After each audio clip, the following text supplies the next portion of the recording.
যাহা বলিব সত্য বলিব। নমস্কার, শুরু করছি যাহা বলিব সত্য বলিব। নির্বাচন শুরু হয়ে গেছে এবং আমাদের দেশ নাকি পৃথিবীর বৃহত্তম গণতান্ত্রিক দেশ, অর্থাৎ সংখ্যার দিক থেকে দেখতে গেলে এত লোক, এতগুলো দল, এত ভোটার এ নাকি পৃথিবীতে আর কোথাও নেই। এবং আমরা বৃহত্তম গণতন্ত্র বলে আমাদের নিজেদের একটা গর্ববোধ আছে। এই বৃহত্তম গণতন্ত্রের অন্যতম শর্ত হচ্ছে গিয়ে সমাজের প্রত্যেকটা স্তরের মানুষের সমানভাবে তাদের পার্টিসিপেশন, অর্থাৎ তাদের অংশগ্রহণ এই নির্বাচনে। এটা হচ্ছে গিয়ে বৃহত্তম গণতন্ত্রের শর্ত ছিল। আমরা দেখি তার শর্তগুলো কিভাবে লঙ্ঘিত হচ্ছে। অর্থাৎ ভারতবর্ষে পুরুষ এবং নারীর যে সংখ্যার যে তফাৎ, সেটা কিন্তু খুব সামান্য। অর্থাৎ যে পরিমাণ পুরুষ এবং যে পরিমাণ নারী, তাকে যদি পার্সেন্টেজ দিক দিয়ে দেখা হয় তাহলে হয়তো ওই 51-52% হচ্ছে গিয়ে পুরুষ আর 48-47% হচ্ছে গিয়ে নারী। তো অর্থাৎ সংখ্যায় কিন্তু তারা, সংখ্যার দিক থেকে কিন্তু তারা সমান। এবার আমরা রিপ্রেজেন্টেশনের দিক থেকে আসব। রিপ্রেজেন্টেশনের দিক থেকে যখনই আমরা আসি তখন একটা বিল নিয়ে কথা ওঠে, যে বিলটা 2008 সালে ওমেন রিজার্ভেশন বিল 108তম সংবিধান সংশোধন বিল, যেখানে বলা হচ্ছে যে নারীদেরকে, মহিলাদের 33% সিট, 33% আসন তাদের জন্য রিজার্ভ থাকবে, যাতে তাদের আরও বেশি পার্টিসিপেশন হয়, তারা আরও বেশি সংখ্যায় রাজনীতিতে অংশগ্রহণ করতে পারেন। গণতান্ত্রিক পরিবেশে পুরুষ এবং মহিলার সমান অধিকারের দিক থেকেই এটা জরুরি। তার জন্য তাদের পার্টিসিপেশনকে গ্যারান্টি করার জন্য তাদের জন্য রিজার্ভেশন চাওয়া হয়েছে।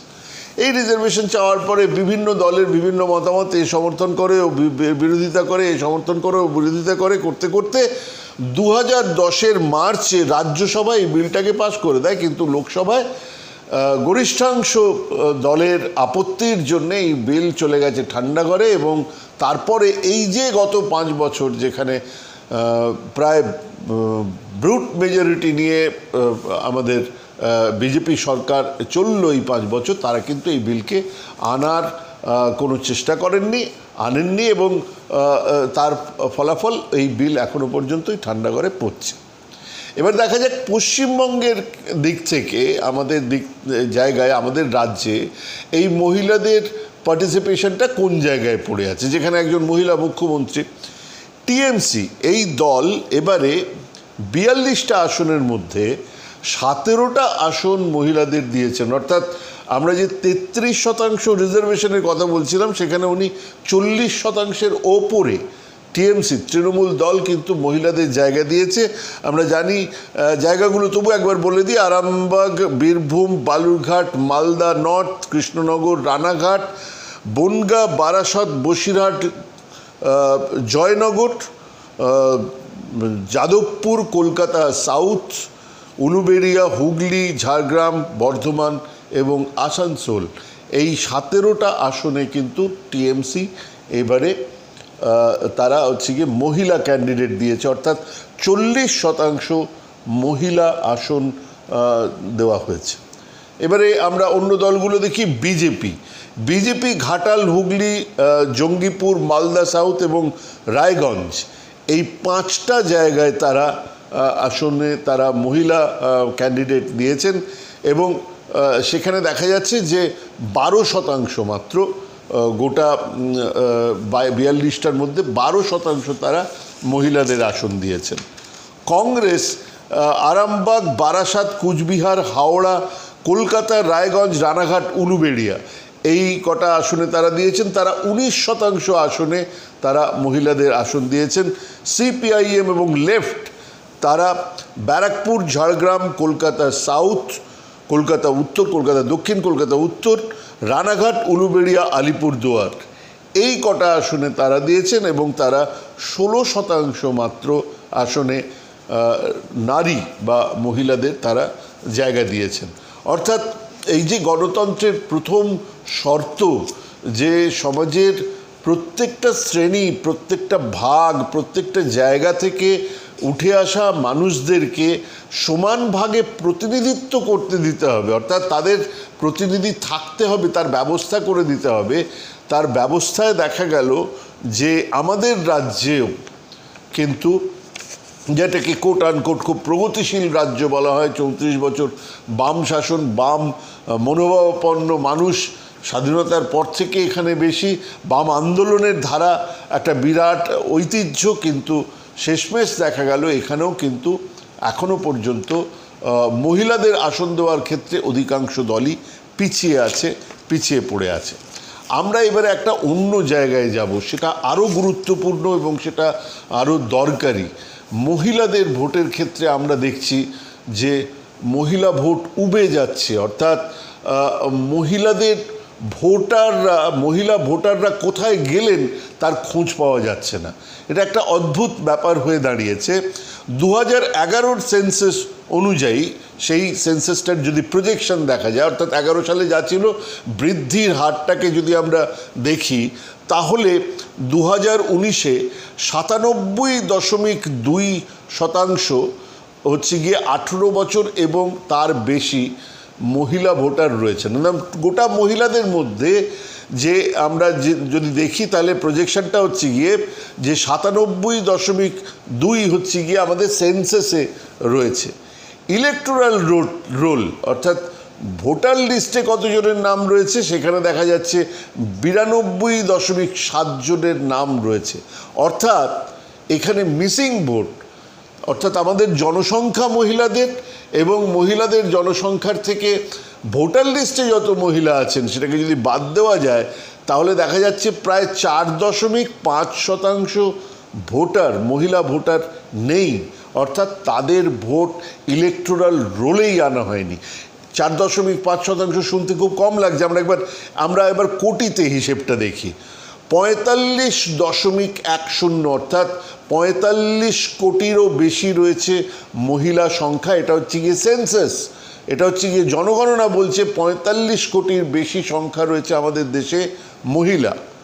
সেখানে 43 কোটির নাম আমরা দেখতে পাচ্ছি, অর্থাৎ মহিলা রয়েছে, মানে 18 বছরের ঊর্ধ্বে মহিলার কথা বলছি। সেখানে 43 কোটির নাম দেখা যাচ্ছে ভোটার লিস্টে, অর্থাৎ 2 কোটির নাম কিন্তু আমরা দেখতেই পাচ্ছি না ভোটার লিস্ট, অর্থাৎ তাদেরকে ভোট দিতে দেওয়াই হলো না।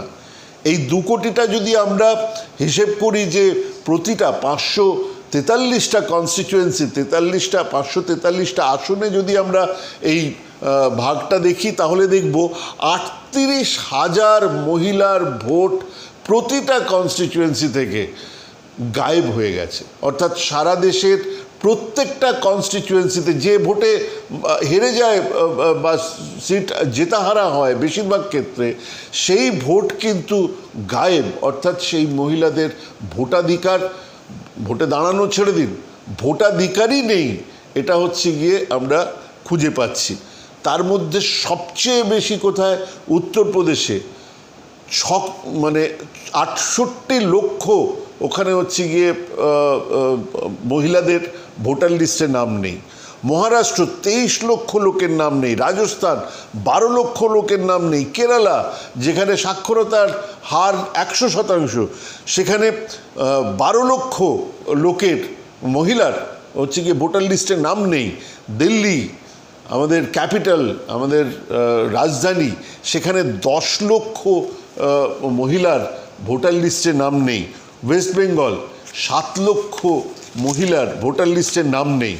যদি আমরা পার্সেন্টেজের দিক থেকে দেখতে যাই মহিলাদের সংখ্যায়, তাহলে ইউপিতে 10.2% মহিলার ভোটে নামই নেই।